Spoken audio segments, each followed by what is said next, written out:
Everyone. My name is Sasha Watkins and I am a registered dietitian. I am part of the Field Doctor team at fielddoctor.co.uk, where we make some ready meals for people with IBS, but I help to develop those meals with the team and Monash University to develop this range of low FODMAP meals that are low in all FODMAPs and suitable for anybody following the low FODMAP diet. But in today's Insta Live, I am going to be covering a range of different questions and points that come up so commonly around IBS and diet, and the low FODMAP diet. So I'm on for the next 15 to 20 minutes, and if you've got any questions that you want answered related to IBS and diet, we'll cover them off. But I've got a couple that often come up that I thought I would go through today. As I mentioned, for those of you joining, I am a registered dietitian. My background is working within the area of IBS. I've always been really interested in it. Family members with personal history of suffering from IBS. And so I've worked a lot within this area, and diet is an incredibly powerful tool for helping people with IBS and managing their symptoms, along with lots of other things such as stress management and exercise and so forth, but I'll touch on that at the end. So in the interim, hoping that you can get some really great tips today from this chat. So I think the first bit to really cover is what is IBS? It's a condition, a chronic condition that affects 1 out of 10 people in the UK, so it's really common. And symptoms associated with IBS are bloating, diarrhea, constipation, and abdominal pain. How do you know if you've got it? The best way is to go and see a doctor. Go to your GP, get a proper diagnosis, because there are a lot of conditions with similar symptoms that overlap with IBS. So the GP will run some tests to make sure that it isn't these other conditions, for example, celiac disease. So always make sure that you are checking that off with your GP, and he will go through a proper process to give you a proper diagnosis. Before you even start into looking how to manage these symptoms, it's really important that you know what is causing these symptoms. So that covers off IBS. I think the important thing to say is don't suffer in silence. IBS, often all these tummy issues and embarrassing symptoms, it's hard to talk about it. And I think in today's society, people are becoming more vocal about it, which is brilliant. But when you know that 1 out of 10 people have got IBS and that you're not alone, I think it really helps, and it should reassure you that coming forward and actually speaking to a doctor is the way to get on and manage it. Once you've had the diagnosis, you can manage your symptoms really well from there on in, and there's lots that you can do for some of those symptoms to be reduced and to not exacerbate them any further. Really important to highlight that everybody is different. There is no one solution that fits all, unfortunately, with IBS. I have never seen two people that are exactly the same. And that's because we have different lives, different diets, and there's a lot of factors that cause IBS symptoms. So it's not as easy as just taking a pill, unfortunately, and that your symptoms go away. And sometimes symptoms may go away. Sometimes they may come back. You get flare-ups, don't really know what's causing them. So it's sort of a bit of a roller coaster ride with IBS. But, once you've worked out what your particular triggers are and how to manage those triggers, it can really help a lot. Really important to find reliable sources of information. There's so much information online, which is great. It is at our fingertips, especially when one's locked down at home. You can go and search online, and I think we're a lot more self-informed about our conditions and symptoms and how to manage it. But I think we really need to start getting quite critical about where the information comes from. Unfortunately, anyone can put information up online, and you have to assess that it's a credible source of information. And when it comes to IBS and other conditions, it's no different. Has it been written by a healthcare professional? Has it been written by a recognized health charity or health body such as the NHS, or a GP?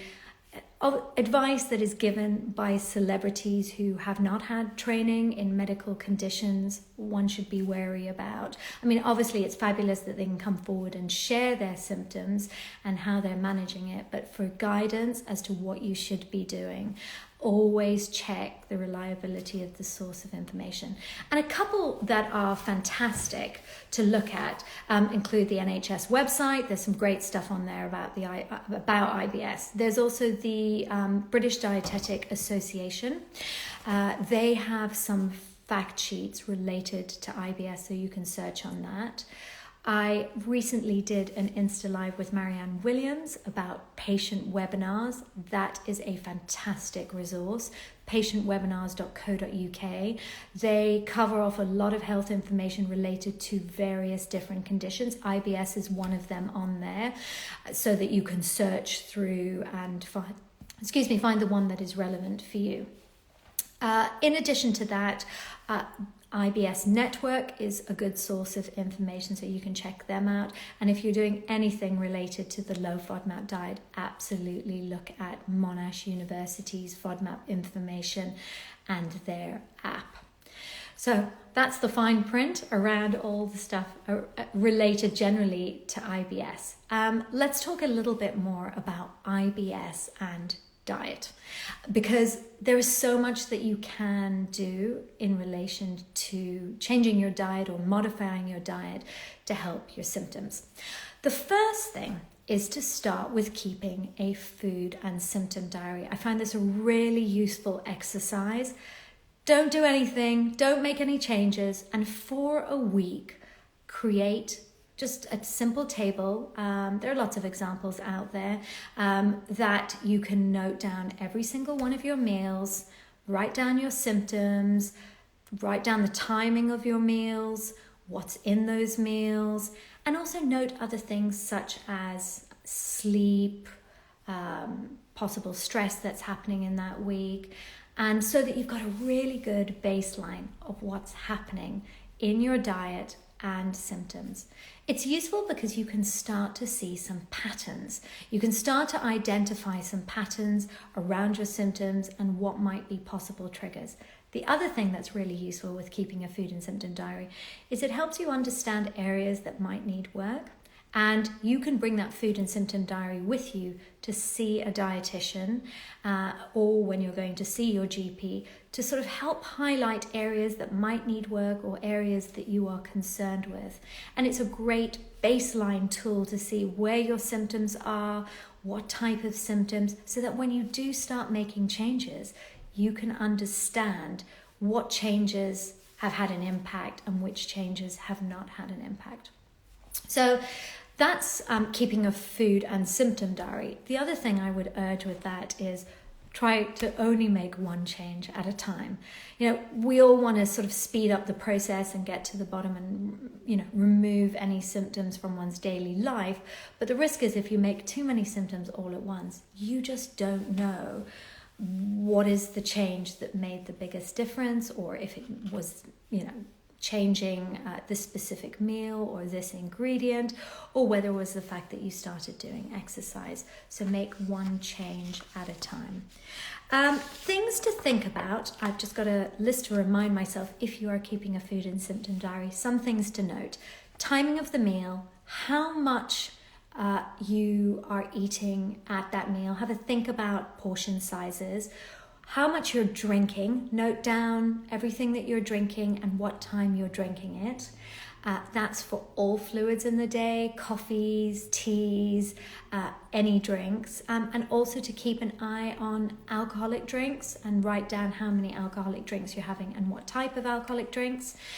What is in your meals? It's really great to pick those apart a little bit. What type of ingredients was there, what types of vegetables or grains have you included in that meal?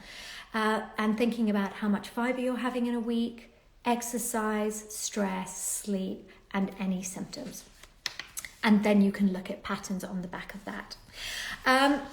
Then, once you've identified areas that need work, the best bit is to start with simple dietary changes.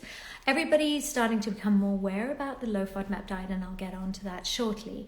But there's a lot that you can be doing in terms of simple dietary changes. That doesn't mean you need to start on a really intense low FODMAP elimination diet, and I'll explain a bit more about that. 50% of people that make simple changes to their diet actually find an improvement in their symptoms before even embarking on the low FODMAP diet. So it's really well worth doing that. And the symptoms that are simple changes that you can make to your diet include things such as limiting fizzy drinks, because of course that introduces a lot of gas or wind into the system. Having a look at spicy foods. How much caffeine are you drinking, and looking at limiting caffeinated drinks, because caffeine can be a trigger in some people. Alcohol is also definitely an irritant when it comes to IBS, so I would have a look at making sure that you're not having more than 14 units a week, 2 days of rest on alcohol, but also you may have to restrict it even further than that if unfortunately alcohol for you is an irritant. Regularity of meals is really important. We should be having a regular breakfast, lunch, and dinner. I know there's a lot of stuff happening around about time-restricted eating and intermittent fasting, but your gut is a regular being, and it really helps if you're trying to get on top of gut symptoms to really have regular meals and allow your gut to work on a regular basis. Also to watch out for fatty and processed foods. These can also be an irritant, as well as spicy that I mentioned. And ultimately you want to be still having a well-balanced, diverse diet with lots of different plant-based ingredients and different types of good fiber in it. So I know that sometimes IBS makes people feel generally quite unwell, and there's this reluctance to eat certain foods that one's worried about having because they trigger your symptoms. But the risk is that one ends up with such a restricted diet that it's also not nutritionally balanced or healthy. So the other bit of caution I would say is, please try to go see a dietitian. You can ask for a referral from your GP to see a dietitian. Unfortunately, with it having been a pandemic year, and also some trusts just don't have IBS dietitians as part of their service, it may not always be possible depending on where you are based. But there are lots of good resources around making these general changes to your diet, or these simple changes to your diet, and patientwebinars.co.uk is one of them, as well as the food fact sheet by the British Dietetic Association, which will outline some of those. Otherwise, of course, there are private dietitians that you can find, and you can search for those on the British Dietetic Association's freelance dietitians website, and search for a dietitian that has experience with IBS. On top of that, I think that probably covers off a lot in terms of general IBS and diet. One to note is probiotics. That comes up quite often because people are wondering when they should have probiotics, which probiotic. Unfortunately, probiotics, the jury is still out on them. We all have very different gut microbiomes, so it's really hard to predict, which bacteria you're missing, which you may have too much of. And there are so many different types of probiotics on the market and lots more research ongoing.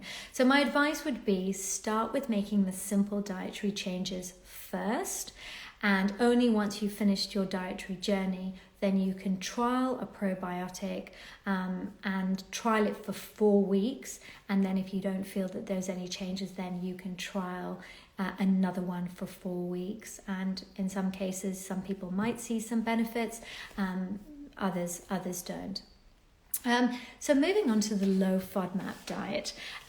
First of all, what is the Low Fodmap diet? It is fermentable oligosaccharides, disaccharides, monosaccharides, and polyols. It's quite a mouthful. As you saw, even I didn't get it quite right there. So just don't worry about that as terminology. That's why we call it the Low Fodmap diet. But on this diet, you are restricting a group of fermentable carbohydrates that trigger trouble in people with IBS.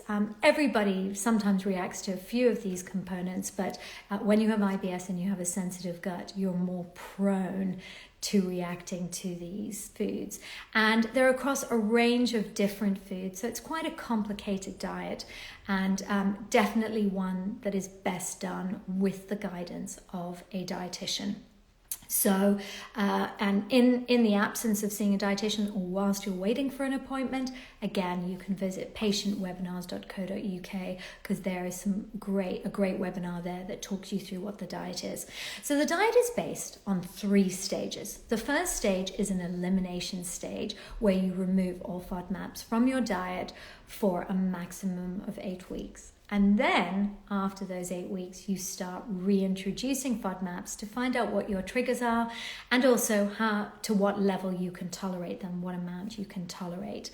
And then after that, it's this personalized diet where you are possibly avoiding a few FODMAPs, but you've tried to introduce as many as you can. And during that phase, continually trying to reintroduce FODMAPs and re-challenge yourself because your gut can become less sensitive over time. And the end goal is to have a really nice, healthy, well-balanced and diverse diet.